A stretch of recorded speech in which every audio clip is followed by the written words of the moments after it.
kemi pas disa befasi që ne në emisionet e kaluar kemi cekur.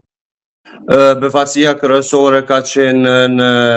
kuptohen në Drenas, kur e gjithë Partia Demokratike ka vuni kandidat tjetër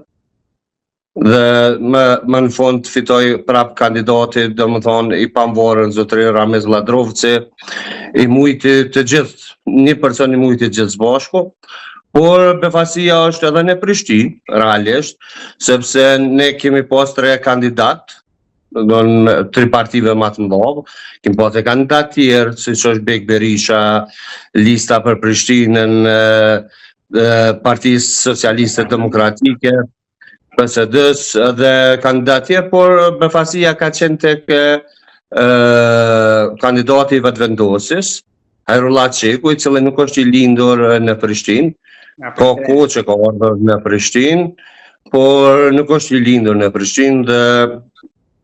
është ballafaqur me kryetarin aktual,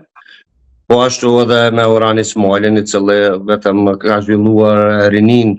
dhe është në Prishtinali, të kuptohemi. Mori rezultat të mirë edhe Orhani. Orhani realisht Orhani dëmtuan Aleanca për Armërinë e Kosovës, nisma dhe lista për Prishtinën, lidhja për Prishtinën realisht, sepse Orhani mund të kishte shku në balotazh me Hajrullah Çekun. Dhe përparimin nuk do të ishte eliminuar nga gara, por ja që tani kemi rezultat tjetër. Kemi një balotazh mes kryetarit aktual të Prishtinës përparim Ramës dhe ish ministrit kulturës, zotëri Hajrullah Çekut, dhe ne besojmë që në Prishtinë të punohet dhe mos tjetë një kryetar pasiv, po tjetë një kryetar aktiv, të voton një kryetar aktiv. Unë në këto ditë, edhe gjatë kohës zgjedhjeve dhe edhe tani pas zgjedhjeve që 3 ditë, kom bisedu edhe me qytetarët, përgjithësi, qytetarët të disa pjesëve të cilat janë më të pazhvilluara në komunën e Prishtinës, kërkojnë që të kemi jo premtim, por ato premtimet i qesim në letër dhe të notarizojnë. Po, a do funksionoj kjo bashkimi mekanik i koalicioneve tek zgjedhësit? Unë mendoj që vetvendosja, partia vetvendosje me krye Hajrullah Çeku në Prishtinë, tani më kandidat i vetvendosjes për kryetar potencial, nuk do të shkojnë koalicion me asnjërin parti tjetër, për shkak se ata kanë, ashtu si është shprehur edhe kandidati për kryetar, kanë koalicion me qytetar. Ata dëshirojnë të besojnë qytetar, por nga ana tjetër kemi përparim Ramën, i cili ka qenë 4 vjet kryetar. Realisht puna, po mos puna e tij ajo mbetet të vlerësohen nga qytetarët, por është e vështirë, Prishtina është e vështirë të mirët nga subjekte tjera realisht, por do të një punë shumë e madhe e këtyre kandidatëve, se Prishtina ka qenë, kuptohet, LDK çdo herë, Lidhja Demokratike e Kosovës, vetëm një kohë ka qenë Shpend Ahmeti, ku realisht nuk ka bërë diçka për Prishtinën. PDK-ja nuk e ka marrë asnjëherë Prishtinën? Prishtinën PDK-ja nuk e ka pasur asnjëherë. Po, fakti që tani jemi te afati brenda 15 ditëve që Kurti duhet gjej ose jo numra, mundet që të futet në negociata dhe qeverisja lokale këtu përveç asaj qendrore, apo s'ka shanse? Këto janë në tavolinë. Ne si qytetar të Republikës Kosovës, si njëjtë si çështja e sigurisë, po ashtu edhe pjesës politike, sepse kam një kohë gjatë që mirë me politikë, por që nuk kam qenë asnjëherë kandidat, por që i njoh realisht pjesën politike në Prishtinë. Kam qenë një aktivist në kohën e kaluar dhe unë mendoj që çdo gjë është në tavolinë. Çdo gjë është e diskutueshme dhe këto premtimet duhet qiten e letër të kemi një kontrat me qytetarin, sepse Prishtina nuk mund të mirët me premtime të kota, me premtime të cilat pa realizueshme, sepse ka kaluar ako. Dhe tani për tani çdo pjesë, çdo kandidat që është mendoj 2 kandidat për ballotazh, qytetarët e Republikës Kosovës,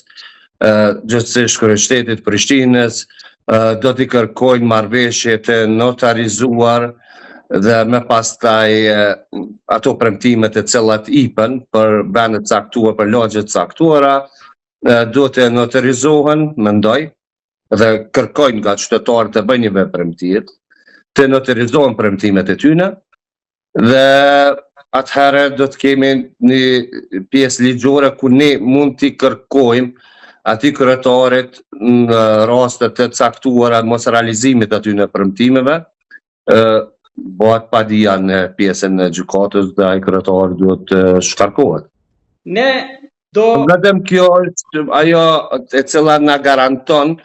për realizimin e projekteve të tyre dhe premtimeve të tyre. Asnjë premtim deri me tani, asnjë premtim, asnjë kryetar nuk e ka bërë në Prishtinë. Këto mirë kuptohemi shumë mirë, sepse Prishtina nuk zhvillohet me unaza të mbrëmshme të jashtme, por Prishtina zhvillohet me rrugë nëntoksore, me pjesë të gjelbërta në kryeqytet, në gjitha pjesë, me pjesë dëvën të planit urbanistik regulativ, me pjesë dëvën të çështjeve pronësore, problemin e çështjeve pronësore, zhvillimin e tyre dhe ligjore dhe përfundimin e tyre, dhe po ashtu kemi edhe në lagje të caktuara, të cilat nuk ka filluar ndërtimi i lartë, që qytetarët me të drejtë kërkojnë në shpronësimin e pronave komunale, cilat janë, realisht bëhet fjalë në pjesë të Prishtinës, dhe ata janë që dikon 50 vite, nuk i ka larguar Jugoslavia, nuk i ka larguar Serbia, dhe nuk mund t'i largon as pushteti lokal i Prishtinës. Këto duhet ta kuptojnë se cilë, sepse ata në mirë besim e kanë mbajt atë vend dhe kanë qëndruar aty, kanë paguar tatimet e ndryshme, shërbimet komunale, dhe në mënyrën ligjore ata janë pronarë të aty në tokave të cilat kuvendi komunal mendoj cili do të qoftë kryetar, do të duhej të rregullon këtë formë, këtë problematik, dhe me pastaj zhvillohen me projekte të tjera. Prishtina është një barë e madhe për çdo kryetar, por shumë qartë. Prishtinalitë, Prishtinën e dojnë, Prishtinën do ta bojnë, por Prishtina do të bëhet nëpërmes kontratave ligjore, të cilët Prishtinalitë do t'i kërkojnë kandidatëve për kryetar, të notarizohen premtimet të cilat ipen në lagje të caktuara dhe për projekte të tyre. Asnjë vot mendoj që qytetarët e Prishtinës nuk duhej i bojtirje publike, nuk duhej të japin asnjë kandidat në qoftë se nuk kanë premtim të notarizuar për dhe kohën e caktuar të realizimit të projekteve. Asnjë vot, ju lutem qytetarët Prishtinës, asnjë vot pa asnjë kandidat, sepse në rast që premtohet dhe premtimet janë ajër dhe nuk kemi parë që nuk realizohen, ju lutem çdo premtim të kandidatëve,